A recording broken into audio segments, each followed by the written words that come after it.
Eu avisei para você que a aula sobre verbos modais te perseguiria pelo resto da vida. E por que se limitar às estruturas mais simples? Hoje é Modal Perfect e Modal Continuous.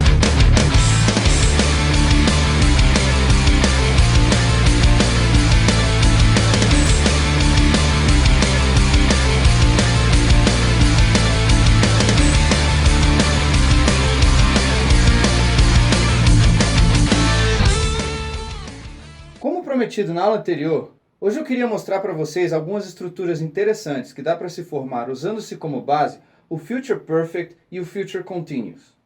E aí vocês vão ver o tanto que o inglês é parecido na lógica e na estrutura com o português. Mas se liga só, vamos voltar para o nosso quadro de conjugações. Putz, a essa altura você já conhece essa tabela de cor, né, velho? Mas tudo bem, vamos lá. Dá um foco especial no Future Perfect. Ele é composto de will mais a estrutura do perfeito, que é have mais particípio. Mas foque particularmente no verbo will. Ele não é o verbo modal? E ele não é só mais um entre tantos outros? Isso significa que se eu pegar emprestado essa estrutura e trocar o will por outro modal, dá para montar um monte de estrutura verbal diferente. Olha só, se eu for trocando os modais, eu posso construir I can have worked, I may have worked, I might have worked, I would have worked, I could have worked, I should have worked e I must have worked. A mesma ideia se aplica no Future Continuous. Ele é formado por will mais a estrutura do continuous, be mais ing. Mas de novo nós temos will, que é um modal substituível por qualquer outro modal. Aqui, fazendo-se essa troca, eu posso dizer que I can be working, I may be working, I might be working, I would be working, I could be working, I should be working e I must be working.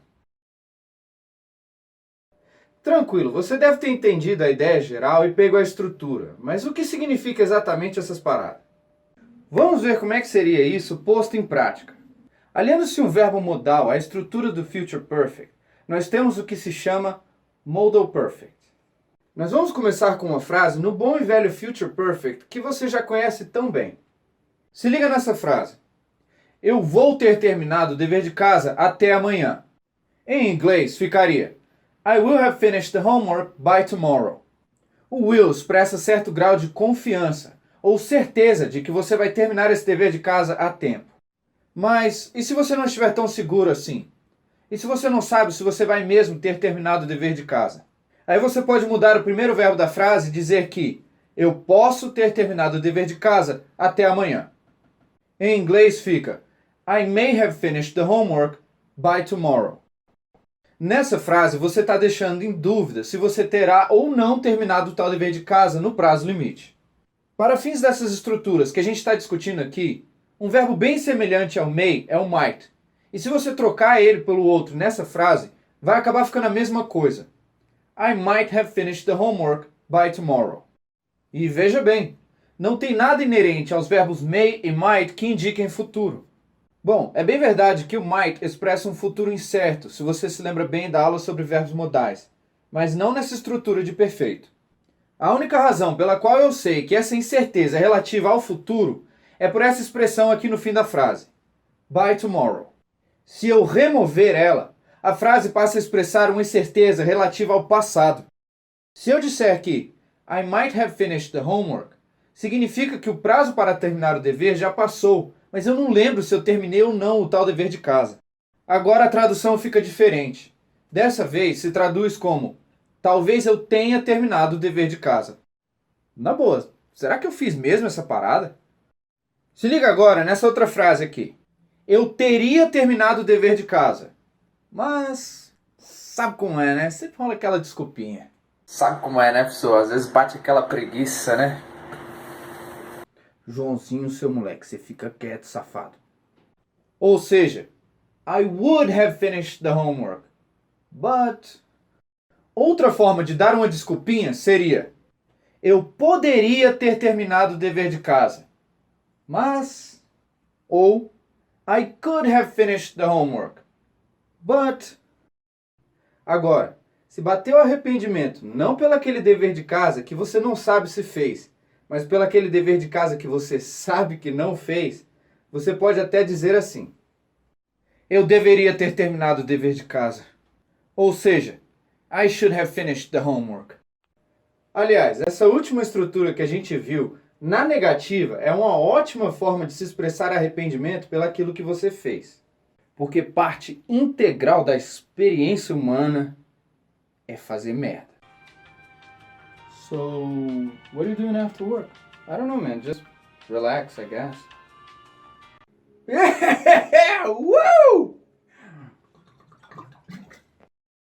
Yeah! I shouldn't have drunk so much last night. Já aquela estrutura com o may é para os amnésicos. So, did you get shit-faced last night? Don't remember. I may have. Agora, se em vez de uma dúvida você tem uma forte convicção com relação a algo no passado, você usa um must. Imagina um cara que perdeu o dever dele, mas ele sabe que ele fez. Então ele expressa a frustração dele. Eu sei que eu devo ter terminado o dever de casa. Ou, I know that I must have finished the homework. It must be around here somewhere.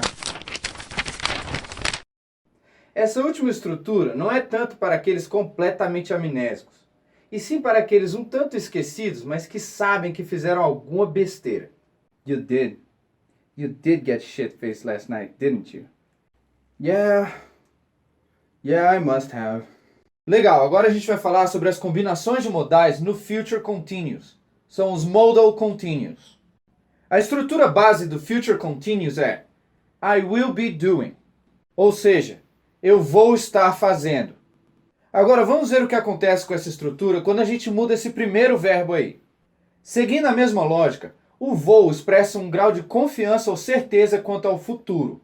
Se eu trocar esse vou por um posso, eu posso estar fazendo, denota-se um grau de incerteza não quanto ao futuro, mas quanto ao presente. Tipo, eu posso estar fazendo algo errado. Em outras palavras, I can be doing something wrong. Só que o can não é muito usado nessas estruturas de modal. Então, outro verbo mais comumente usado, mas que nessa estrutura tem o mesmo significado, é o may. I may be doing something wrong. Também sinônimo se trocarmos por might. I might be doing something wrong. Se no Modal Perfect esses verbos may e might expressavam a insegurança ou incerteza quanto ao passado, aqui eles expressam a incerteza quanto ao presente, quanto ao agora. Aliás, ótimas estruturas verbais para fazermos uma autoavaliação. I don't know, man. I think I might be drinking too much. Agora, se em vez de uma insegurança ou incerteza você tem uma convicção, você vai dizer o seguinte: eu devo estar fazendo algo errado.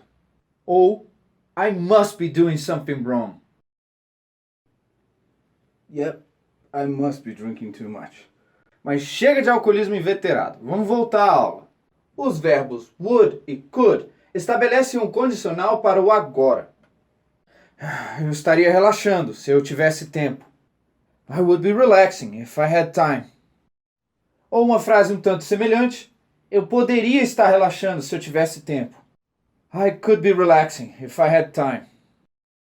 E finalmente o verbo should, que serve para conselhos. Se no Modal Perfect esse verbo expressava um conselho projetado para o passado ou um arrependimento, aqui ele vai expressar um conselho para o agora. Não é um conselho geral para algo que deva ser feito em algum momento. É um conselho para o agora. Isso precisa ser feito nesse momento. Eu deveria estar escrevendo minha redação, mas I should be writing my composition, but... Que moleque preguiçoso do caramba. Cheio da desculpinha que eu sei, né? Ó, tu aí, ó. Mas aí, outro exemplo. Uma mãe pega o seu filho no flagra jogando bola, quando na verdade seria hora de estudar. Garoto, você deveria estar fazendo o seu dever de casa. Boy, you should be doing your homework. Viu aí? A mãe não só quer que o menino faça o dever de casa. A hora de fazer o dever de casa é agora. Bom, galera, agora finalmente chega de tempo verbal. Eu prometi que eu ia parar com esse negócio e cumprir. Você nunca mais vai ter que ver aquela tabela. Até o dia que você fizer o dever de casa, link na descrição. Mas não menospreza o que a gente aprendeu até aqui não, viu? Eu falei que a gente ia parar de examinar essa tabela, mas ela ainda vai servir de base para entender outras coisas daqui para frente, ok? Mas é isso aí, você já viu todas as estruturas relativas a tempo verbal e todas as estruturas auxiliares. Mas uma coisa interessante, você percebeu nessa aula que a estrutura e a lógica do inglês são iguaizinhas à nossa? Quer dizer, até a ordem em que os verbos aparecem, be no lugar de estar, have equivalente ao ter, o particípio na mesma posição, o gerúndio no lugar onde estaria o ing, é igualzinho.